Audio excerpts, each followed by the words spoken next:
पर्वत 7 दिनों तक अपने कनिष्ठिका उंगली में धारण करके रखा। जब संवर्तक मेघों का पूरा जल रिक्त हो गया तब इंद्र को जाकर के सूचना बताई। मेघों ने कहा, हे देवराज, हमने तो तबाही मचा दिया, अब तबाही कितनी हुई है इसका ठीक ठीक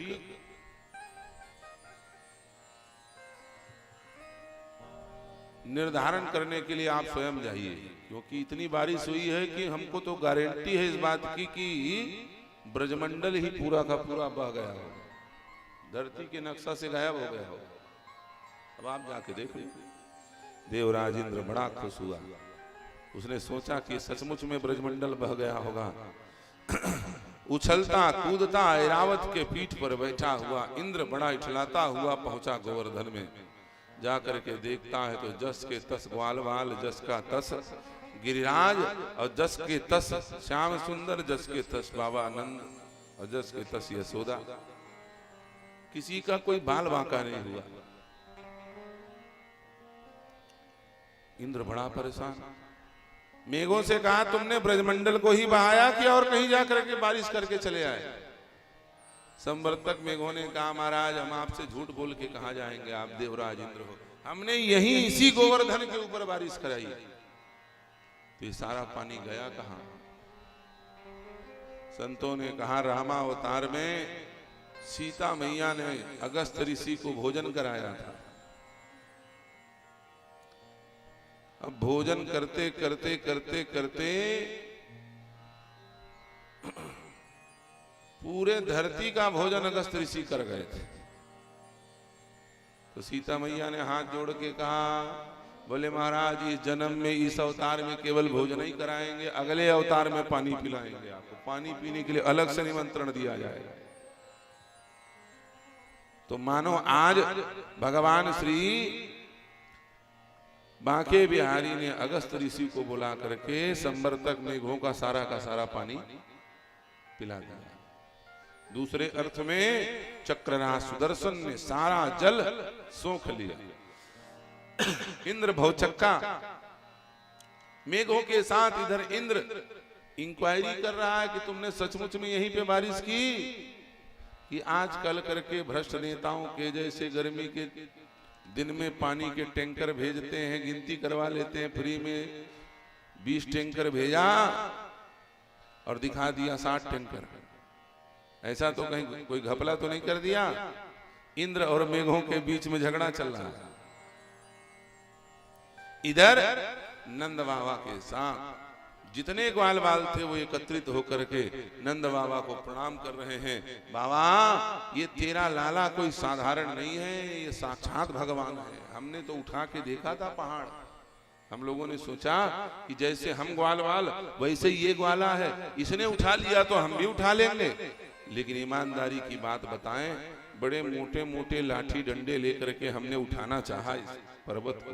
हमारी तो सारी लाठियां चर्र पर्र होने लगी, थोड़ी सी भार पड़ी जब गिरिराज की। ये साधारण नहीं है, साक्षात भगवान है। नंद बाबा घबरा गए, सोचा कि कहीं सच में भगवान मान गए तो बड़ी आफत हो जाएगी। लेके आरती, नारियल, फूल, माला, प्रसाद, सुबह से लाइन लगना शुरू होगा, शाम तक हम अपने लाला का मुंह ही न देख पाएंगे। और बीच में जाकर के यशोदा को करिया कनुआ कहने की आदत है, और आरती चल रही हो, आरती बाल कृष्ण की जय, और यशोदा पहुंच जाए माखन लेके, कनुआ माखन खा ले तो 2-4 भगत और नाराज हो जाए, हमारे भगवान का इंसल्ट करते हो। ज्यादा चाहने वाले लोग हो जाए तो पब्लिक प्रॉपर्टी बन जाता है ना व्यक्ति, सब गड़बड़ हो जाएगा। हम बाल कृष्ण से प्रेम नहीं कर पाएंगे, वात्सल्य का आनंद नहीं ले पाएंगे।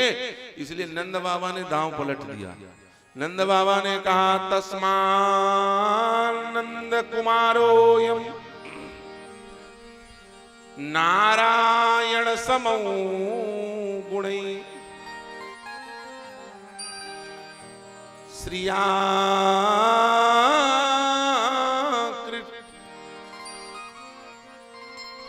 कृत्यानुभावेन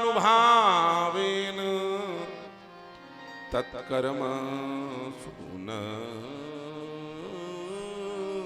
विस्मय। एक बाल वालों, तुम लोग आश्चर्य मत करो। जिस समय ऋषि गर्गाचार्य नामकरण करने के लिए मेरे बाल कृष्ण का आए थे, उस समय उन्होंने गुण बताया था, नारायण समौ गुणे। हे नंदराय, तुम्हारा बाल कृष्ण कोई साधारण नहीं है, ये साक्षात भगवान नारायण के समान गुण वाला है। इस पर भगवान की कृपा है, ये भगवान नहीं है। ये कह करके टाल दिया।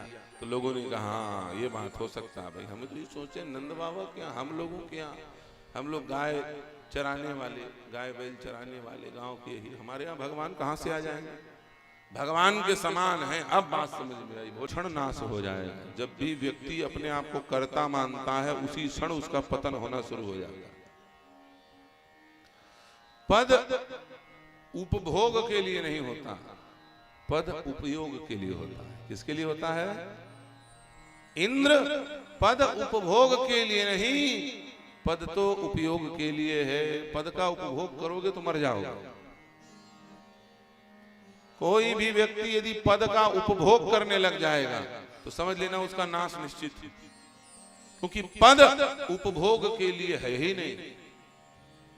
अरे भैया, उस पद में इतना भोग मिलता है कि उतने भोग भोगने की क्षमता हमारे शरीर में है ही नहीं। हम दुनिया के नेता नगरी की बात नहीं करेंगे, हम अपनी बात करते हैं। हम व्यास पद पर बैठे ना यहाँ पे, सच बताओ यहाँ भोग की कोई कमी है? जो चाहेंगे वो बना करके खिलाया जाएगा, कोई मना करेगा? हनुमान जयंती है, गुलगुला भजिया बनाओ तो सुमन तत्काल बना करके रेडी कर देती है, संतोष हाजिर है लेके, है कि नहीं? जो कहो वो बनाने को तैयार है। संतों को कितने सारे लोग 56 भोग बना करके इंतजार कर रहे हैं कि हमारे घर आकर के थोड़ा भोग कर लो, है? और यदि बाबा हपची निकले और जिधर जाए उधर ही जीभ से लार टपकने लगे, सच बताओ मुश्किल से मुश्किल 1 साल टिकेगा वो मैदान पे। यदि चटोरी जीभ को ठंडा करने में बाबा लग गया, व्यास जी लग गए, तो सच बताइए वो बचेंगे? खट्टा पाए वहू खा गए, मीठा पाए वहू खा गए, नमकीन पाया वहू खा गए, कड़ुआ पाया वहू खा गए, सब खाते चलो, सब खाते चलो। सच बताओ सब लोग तुम्हारा खाने के लिए इकट्ठे हो जाएंगे कि नहीं हो जाएंगे? तेरी ही दसगात्र में। पद उपयोग के लिए है, उपभोग के लिए। ये प्रधानमंत्री, मुख्यमंत्री, ये साधारण पद नहीं है, इसमें बहुत भोग मिलता है। यदि इन पद पर बैठ करके कोई भोगी बन जाए तो उसका वंठाधार हो जाएगा, याद रखना। इसलिए चाहे पीएम का पद हो, चाहे सीएम का पद हो, चाहे व्यास का पद हो, इनमें भोगियों को बैठने का अधिकार नहीं है। यहाँ तो केवल योगी सूत करते हैं। कौन करते हैं? योगी बैठे। हमारे देश का प्रधानमंत्री खिचड़ी खाता है एक टाइम। क्या खाते हैं? खिचड़ी। शाम के समय खिचड़ी, और सुबह 2 रोटी, मूंग का दाल, लौकी की सब्जी, और उसके बाद दिन भर न चाय न नाश्ता, कुछ नहीं। 9 दिन नवरात्रि में नींबू पानी पी के रहते हैं, बताओ। और 73 साल का बुढ़ा 18 घंटे काम करता, इतना खा करके। इसका मतलब वह व्यक्ति भोगी नहीं है, वह व्यक्ति योगी है, इसलिए उपयोगी है। क्या है? ऐसा व्यक्ति चाहिए हमको, हर राज्य का मुख्यमंत्री, हर राज्य का। इसलिए लोग कहते हैं योगी है तो उपयोगी है। व्यक्ति योगी नहीं होगा तो उपयोगी ही नहीं होगा। वो भोगी है तो रोगी होगा, सीधी बात है। हॉस्पिटल में भर्ती रहेगा, क्या काम करेगा?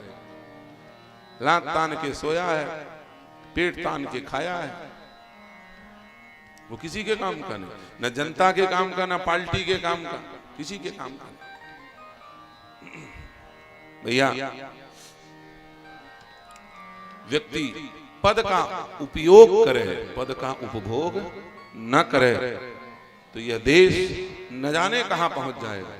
लेकिन मरना यही है कि लोग सोचते हैं कि इस पद पर पहुंच जाएंगे तो जेब अरे भैया दुनिया भर के व्यवसाय हैं, वो धंधा पानी करो ना। एक से एक बिजनेस है, शेयर मार्केट में पैसा लगाओ, जमीन दलाली करो, ब्रोकरेज बनो। ये बैठा हमारा डागेश्वर मशरूम किंग है, न जाने कितने जिला में मशरूम लगवा दिया इन्होंने, मशरूम की खेती करवा। ये सब काम करो, खेती किसानी नौकरी चाकरी धंधा व्यवसाय। पैसा कमाना है तो नेतागिरी मिला है, काहे जबरदस्त। ये पैसा कमाने के लिए नहीं है, ये पद उपभोग के लिए नहीं, ये पद उपयोग के लिए है। इंद्र को यही बात भगवान ने बताई और इंद्र ने प्रणाम करके क्षमा याचना की है, और क्षमा याचना करके भगवान ने इंद्र को क्षमा प्रदान करके इंद्र को प्रस्थान कराया है। अब इधर गोपिकाएं ग्वाल बाल सब लौट करके वृंदावन आए हैं, गोपिकाएं तड़स रही हैं। भगवान ने हम लोगों को कहा था कात्यायनी उपासना के समय कि हम आपको रतिपति सुख प्रदान करेंगे। भगवान कब आएंगे, भगवान हमको कब बुलाएंगे, कब हमारे साथ भगवान महाराज की क्रीड़ा करेंगे। गोपिकाएं आपस में ये बात सोच रही है, विचार कर रहे हैं, और भगवान के अन्यान्य लीलाओं को आपस में गा गा करके अपना समय व्यतीत कर रही है। और भगवान इधर नटखट लीला अपना बंद नहीं किए। चलते हुए किसी गोपी को जो दधी बेचने जाती है उसका रास्ता रोक देते हैं, किसी की मटकी फोड़ देते हैं, किसी की चूड़ी तोड़ देते हैं, किसी का घूंघट उठा के पलट देते हैं। बाल कृष्ण नानम प्रकार से लीला करके ब्रज की गोपिकाओं को अपना दिव्यानंद प्रदान कर रहे हैं। एक गोपी दूसरे गोपी से शिकायत कर रही है, अरी मेरो मार्ग रोक्यो। हे अरी, हे अली, ये कन्हैया तो बड़ा सताता है। अली मेरो मार्ग रोक्यो, अरी मेरो मार्ग रोक्यो, कृष्ण कन्हैया ने। अरे मेरो मार्ग रोक्यो, कृष्ण कन्हैया। सब लोग गाइए ताली बजाते हुए। मेरो मार्ग रोक्यो, कृष्ण कन्हैया ने। अरे मोहि अति दुख दीनो, दाऊ के भैया। हरि मोहे अति दुख दीनो, दाऊ के भैया। हरि मोहे अति दुख दीनो, नागन थैया। हरि मोहे दुख दीनो, नागन थैया। मार्ग में मिल गए नंदलाला, संग में लिए बहुत से ग्वाला। मार्ग में मिल गए नंदलाला, सब में सब ग्वाला। मार्ग में मिल गए नंदलाला, संग में लिए बहुत से ग्वाला। मार्ग में मिल गए नंदलाला, संग में लिए बहुत से ग्वाला।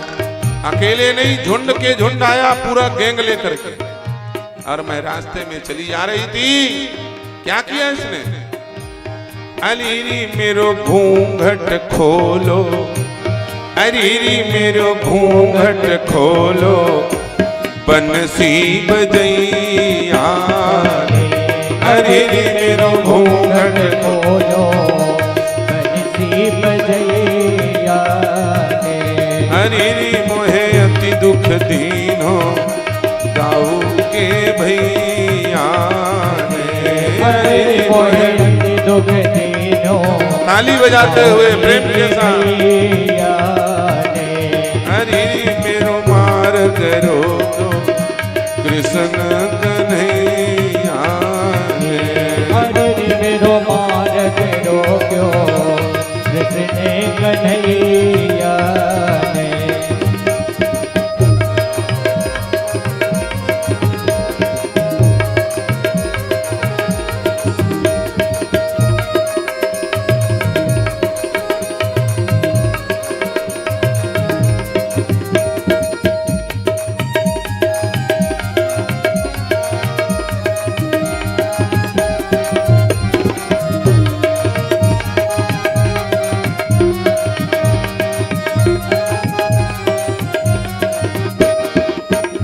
केवल मेरी घूंघट नहीं खोली सखी, घूंघट खोल करके तो तहलका मचा के रख दिया। क्या क्या किया?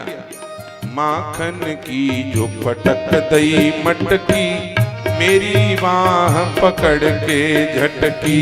माखन की जो पटक दी मटकी, मेरी बाह पकड़ के झटकी।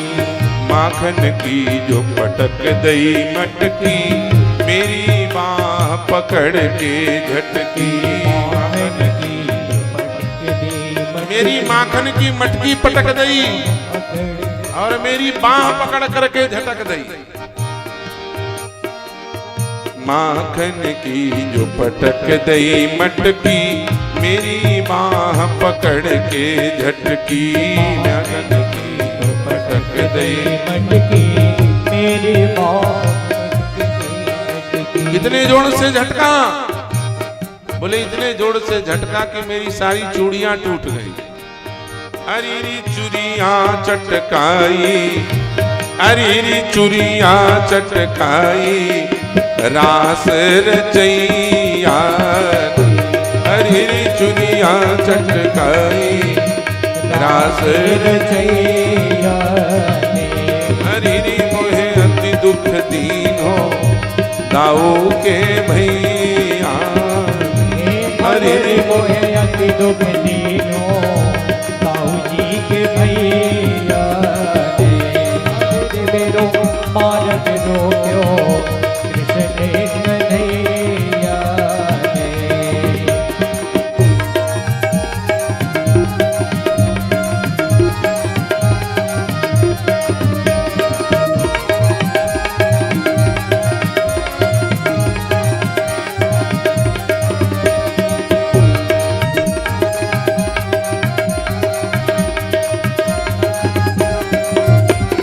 जय हो,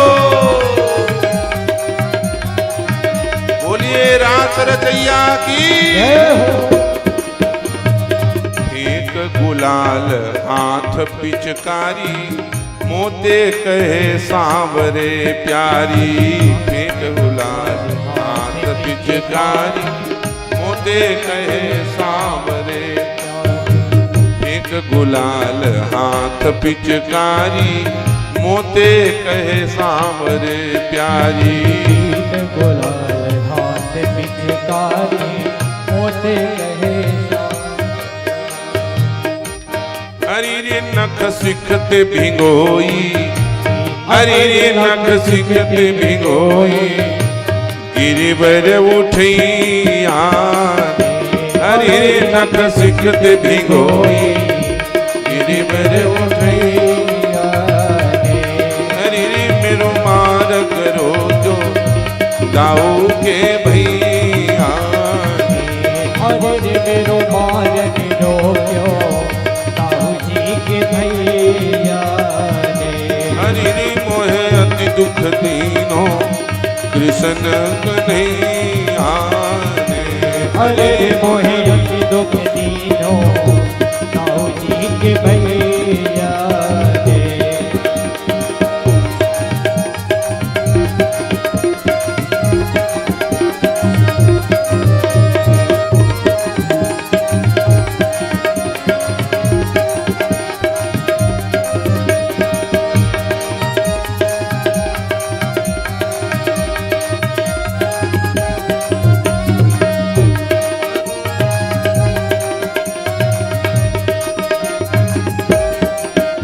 दूसरी सखी ने कहा, जब तेरी मटकी फोड़ दी, तेरी चूड़ियां तोड़ दी, तुझे रंग में भिगा दिया, तेरी घूंघट ओढ़ दी, तो तुझे पिटाई लगानी चाहिए थी कन्हैया की। छोटा सा बच्चा तो है, पकड़ करके पिटाई लगा देती, क्या हुआ? उस गोपी ने कहा, यही तो बात है, वो पकड़ में कहाँ आता, वो पकड़ लेता है लेकिन